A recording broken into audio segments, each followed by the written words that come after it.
Well, hello. Let's play with some fun art toys today. These, I have no idea how much they cost me. I got them at one of those, like, resale junk stores that I'm sure cost me like $2 a pop. But I have not played with these yet. We're gonna see. They're supposed to be water-soluble crayons. I don't know. We're gonna figure it out. And they have this. These are some really nice colors. Look at those warm colors, and that pink looks interesting. What was that? I don't know.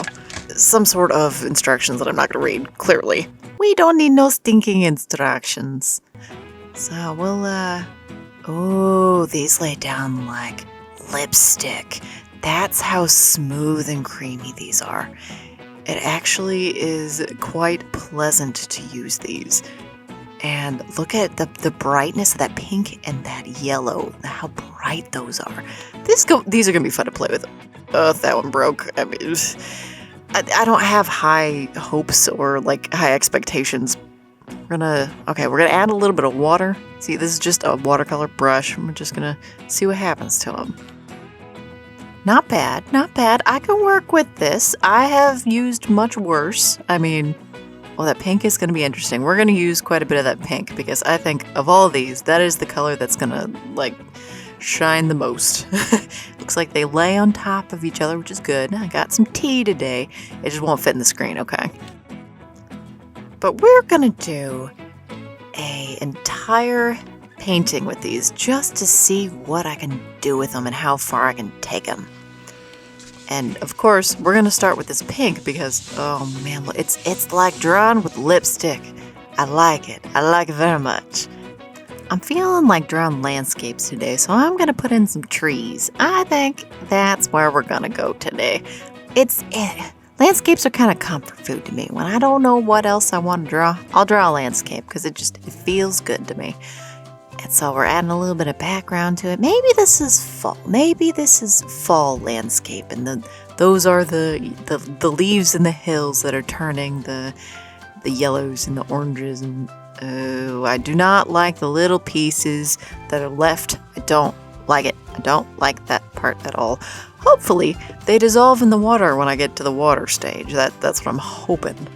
But we're just gonna lay down a whole bunch of colors and not really care too much where everything is, because the thing is with water-soluble media like this, that the first layer is more or less a background layer. We're going to try to see what this pink does. Oh, no. This is not great. It's not great. Alert, this is not great. Maybe I just need to add some more to it, because that looks awful. We're gonna have to figure something out because this is not acceptable to me.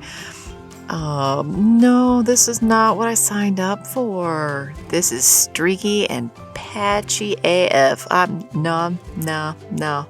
It's not doing it for me.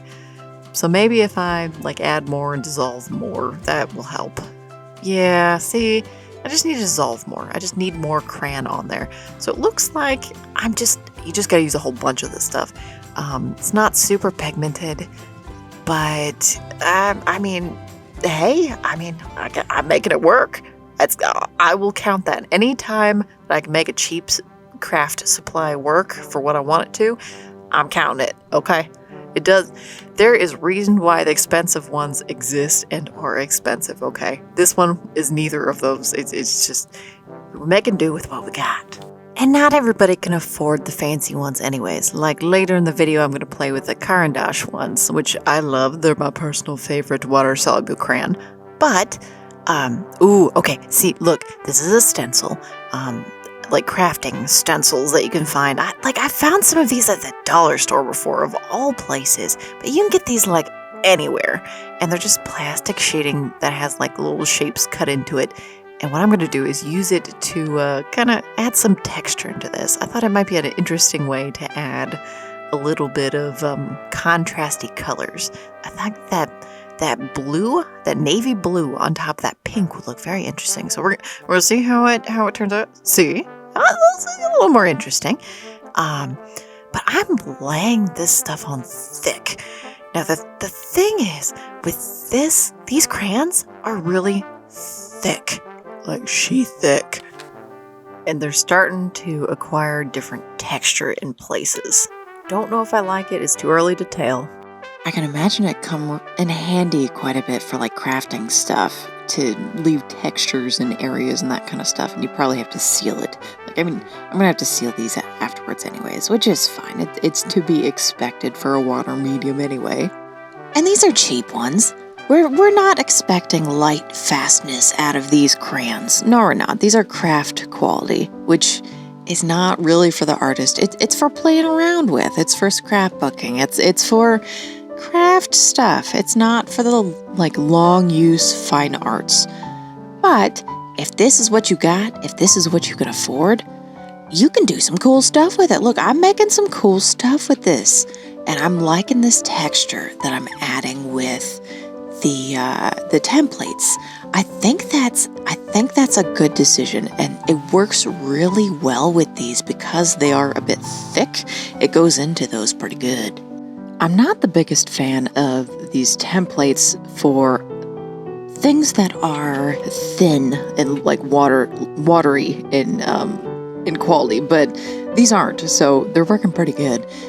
And the cool thing is, there's enough left on the actual templates themselves that I could just get the water to move it onto the paper afterwards, just because it's like hanging out, waiting, ready to go. Just kind of shove it in there. That water's a little dirty. We'll fix that, yeah. That was a little nasty. But we're going to start adding some more detail in here. Now that I've got some good texture down, I've got the background down, and we're going to see how far we can take this stuff. And I'm liking where it's going. It's an interesting, vibrant piece. I'm kind of digging it. We're getting along. I've had less vibrant fall hikes. Let's be honest. Can't always depend on the fall to be pretty bright colors. It always depends. So round up, what I like about these Vicki Boutins, they work well with the templates. They are lipstick smooth, water soluble. Look at this texture it leaves. It's not bad. I like it. You know, they're cheap, they're vibrant colors. That's pretty good. Negatives, no light fast info. When thinned, it becomes streaky. Not bad. Now let's go to part 2. My beautiful Caran crayons. Okay, you ready? We're gonna have a good time with these good ones. And let me tell you, I fully believe these are worth the money. And, well, because there's not really anything else like them. I know it looks like at this point I haven't used these very much, but let me tell you, I've actually done quite a few drawings with these. And I have some extra colors because I was randomly at a Dick Blick art store, and they had them individually. So I bought a few individual colors to just bulk out the ones that I had. And I've done a lot of drawings with these, and they are beautiful. They're perfect. And confession time, I bought the 84 set after filming this video because this has reminded me how much I love these, and everybody can fight me about it. It's excessive to have the 84 set. I don't care. I do not care. I wanted them. Fight me. These last forever. Let me tell you, forever. It looks like I've barely used them at all, which is not the case. What I'm doing here, by the way, is I'm just finding colors that are kind of similar to the ones from the oh my goodness, Vicki Boutin, so that we can make, a similar drawing to figure out what the differences are between a cheap supply and a professional supply. This is what these look like. Not a bad start. They're not going to be a perfect match, of course. They're different supplies. They have different pigments. You can't ask for perfection. You can ask for something that's not bad in between. So we're going to start off with that pink color like we used with the Vicki Boutins. We started out with that pink tree. That was the basis. And let me tell you, these, they don't lay down smoothly like, oh, okay, here, look. I don't do this very often. I don't take off the paper very often. And because these last forever. They literally last forever. So they don't have the good laydown of that, buttery smoothness of lipstick that the Vicki Boutins do. And that's okay because these become magical when you put water to them. And that's why they right now they look like regular crayons. They look like, Crayola crayons. Trust me, they're not. You're going to see, because look at that. When you add the water, they become magic. I don't get it. These things are so pigmented that you have to use very little, and it goes an extremely long way. The brightness, the vibrancy, oh man, it's just delicious. The colors that you can get from these things. I am absolutely biased in favor of these because they are my favorite water-soluble art crayon. I have yet to come across anything that even comes close to these. So that, see how little that I put onto that paper and how much color came from it? They last forever. Literally forever. And these are light fast rated. So if I wanted to put one of these pieces into a gallery and sell it, I could. I would feel comfortable selling a commissioned piece made from these. I would, because of that light fast rating and the quality of the colors in this are so vibrant and pleasing to the eye that I really think they do and can belong in the fine art realm. I think they do. And that's why there is a higher price tag on these. It's for a different client. It's for a different artist, okay? If you are a crafter, of course you can use stuff like this. Of course you can play with stuff like this if you're not worried about light fastness and selling pieces of art and that kind of stuff. But if you are an artist, you are worried about selling things to clients, like actual original pieces of art, you need to be paying attention to light fast ratings of your supplies. It is important. That's who this kind of stuff is for. And it is there for a reason. If you're making stuff for digital art, it doesn't matter. But this isn't digital art. This is original fine art that I'm doing here right now. I mean, it's a weird-ass pink tree. Who else other than a fine artist is going to make a weird-ass pink tree? Let's try stencils. I haven't used these with stencils yet, so I'm assuming this isn't going to go well, but I mean, I could be wrong. I don't know.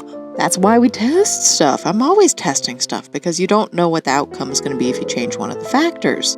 My personality type, I'm a little methodical about a lot of stuff, but there's a lot of stuff I also suck at. I can't organize shit. I just can't do it. I can't organize anything. I have a hard time keeping a calendar or a planner or any of that kind of stuff. I try. I really try. I make a new one 3 times a year trying to get it started, but it never works out. But look, hold on up a second. This stencil is not great with these, but it left some interesting texture. It's not functioning the same as the cheap ones because, this is a very, it's not a thick supply. This is a very thin supply that doesn't need much in the way of actual crayon. Because you use very little. So stuff that you use very little doesn't tend to work out very well with stencils and that kind of stuff. It's not great. For stencils, you need something that has some bulk to it. You just do. Otherwise, it kind of leaks under the stencils and it just doesn't apply right. But we got it to work a little bit. We got some good texture in there. Well, not actual texture, but visual texture. Maybe that's not the right word. Anyway, I don't know. I'll try some white. It's not working out the same. So I don't think these Caran crayons are really made for stencils and that kind of stuff. I'm not having a good time with them. It's not working out very well for me. I'm trying. Y'all, I'm trying. But it's not behaving like I'd want it to. The craft ones worked better with the stencils. That's a good thing to know. And I did add some purples to kind of change the tinting of the pinks and the blues because it wasn't quite matching the cheap ones very well, so it needed a little help. So, but look at the depth of color you're getting in the blues and the purples and the pinks area. It's unmatched by other water-soluble crayons that I've I've ever played with. Like, nothing is like this. This is its own thing. And in my head, it's got its own category. These are untouched. They're beautiful. They're perfect. I'm gonna keep making stuff with them. And in fact, I have a whole sketchbook just dedicated to these because I love them so much. But look at it. Look at it. So, good things. Pigment and light fast info. You know, you can use these as a professional artist. So they're very pigmented, vibrant colors, water soluble, easily water soluble, and they're long lasting. Negatives, they don't work well with stencils or templates. You have to wet them. You can't use them as a dry medium like a dry crayon. You're not going to have a good time. And they are expensive, really expensive. But for me, as an artist, it's worth it. So, you know, these Vicki Boutin ones did really good as a cheap supply next to these Caran ones. But I still very strongly feel Caran wins. Caran is always going to win. I have yet to find anything to match it. If you guys have something that matches it, please tell me, you know, put it down in the comments. But this, oh man. So the texture's nice. The texture's nice in the Vicki Boutin. I can't do that with the Caran, and that's okay. I can easily live with that. The light colors are more pigmented in the Vicki Boutin ones, like the very light yellow and whites laid on top of the pink much better than they did on the Caran ones. So, if you wanted to do it in a professional sense, you'd have to get out the acrylics or the gouache to do the same effect of laying white on top. But look at this. Everything is more vibrant in the Caran, as it should be. Thanks for hanging out today. Keep your cup full.